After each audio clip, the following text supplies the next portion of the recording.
All right, I want to give all praise and glory to Yahweh, Bahasham, Yahushai, Bahasham, Maha, Kwadash, double honors to our apostle elders, which rule great millstone well, and shalom to the hopeful elect of the nation of Israel. May you endure unto the end. Shalom, wa, abba, babal. It says in Psalm 9, verse 7, but Yahweh shall endure forever. He had prepared his throne for judgment, which he's sending Yahushai back to judge the world. All right, in the glory of his Father, Yahweh is going to send his son Yahushai in judgment. All right, and he shall judge the world in righteousness. He shall minister judgment to the people in uprightness. So Revelation 19 verse, I'll start at 7.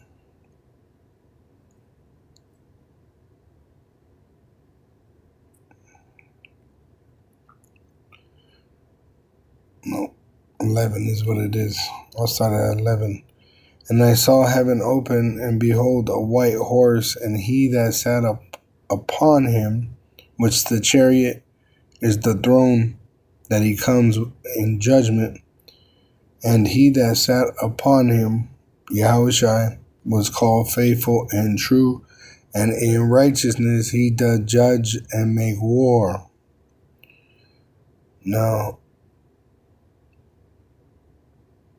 it says in verse 8, and to her, talking about the elect of Israel that are going to be saved, was granted that she should be arrayed in fine linen, clean and white, for the fine linen is the righteousness of saints.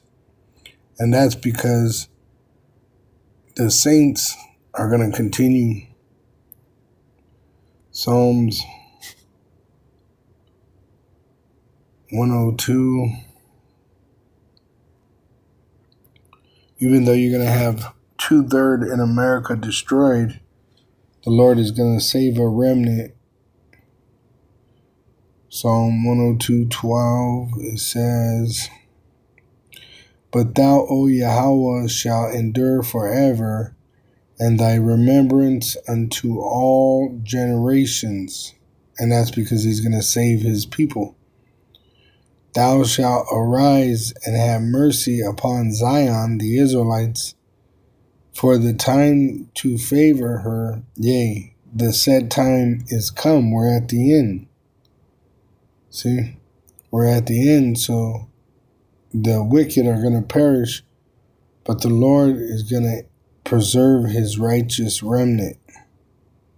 All right? And that's why it says in Revelation 14, verse 1, and I looked, and lo, a lamb, Yahushai, the son of Yahweh, which was sacrificed, stood on the Mount Sion, and with him 144,000, having his father's name written in their foreheads. You see, an elect group of men. And there's going to be a group of women of the nation of Israel that is elected for salvation to be with the elect. Isaiah 4:1, and in that day 7 women, a complete number of women, Israelite women, shall take hold of one man. The one man is dealing with the elect men, saying, we will eat our own bread and wear our own apparel, because in our law, the man was supposed to provide for the woman, but in this generation, the woman is going to provide for herself and even bring substance to her man. Only let us be called by thy name to take away our reproach. The thing they're going to want is marriage to cover the shame for not being married. The whole purpose of a woman, her existence, is to be a helpmate to the man. It says in,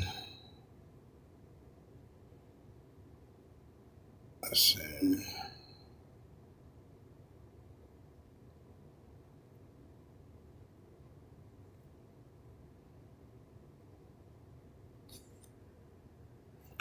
It says in verse 20, Genesis 2 and 20, and Adam gave names to all the cattle, and to the fowl of the air, and to every beast of the field.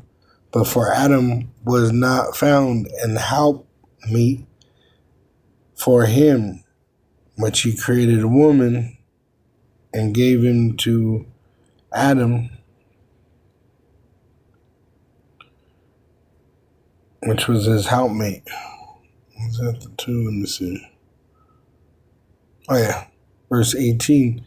And Yahweh's power said, it is not good that the man should be alone. I will make him an helpmate for him. You see, and that's why it said in 1 Timothy 2,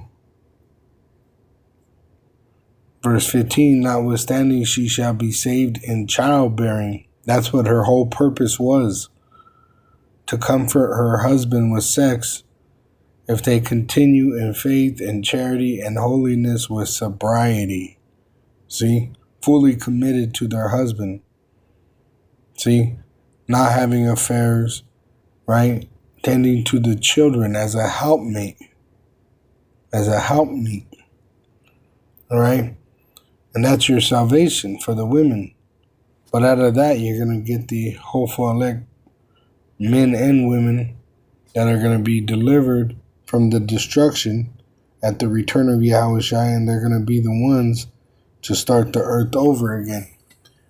Revelation 7 verse 4, and I heard the number of them which were sealed, and there were sealed 144,000 of all the tribes of the sons of Israel, which are the elect men.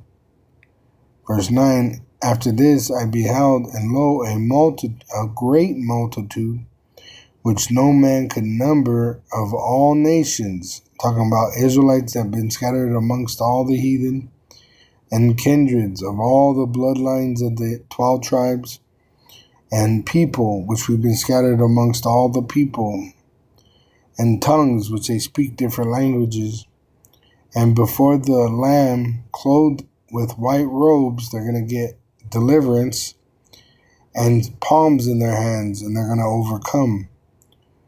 And cried with a loud voice, saying, salvation to our power, which sitteth upon the throne, and unto the Lamb. See?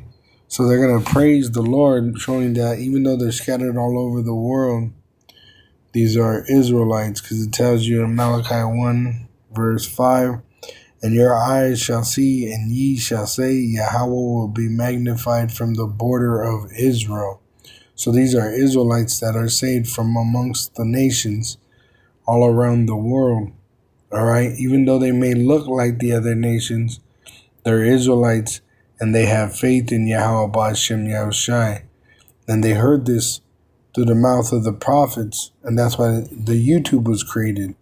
And that's why the internet was created, to be able to press this publish this gospel to the four corners of the earth. Matthew 24 verse 14, and this gospel of the kingdom of Yahweh, and this gospel of the kingdom shall be preached in all the world for a witness unto all nations, because you have Israelites scattered amongst all the nations, and then shall the end come, which we're in the latter days now. Shalom to the elect. Wow, ba ba ba.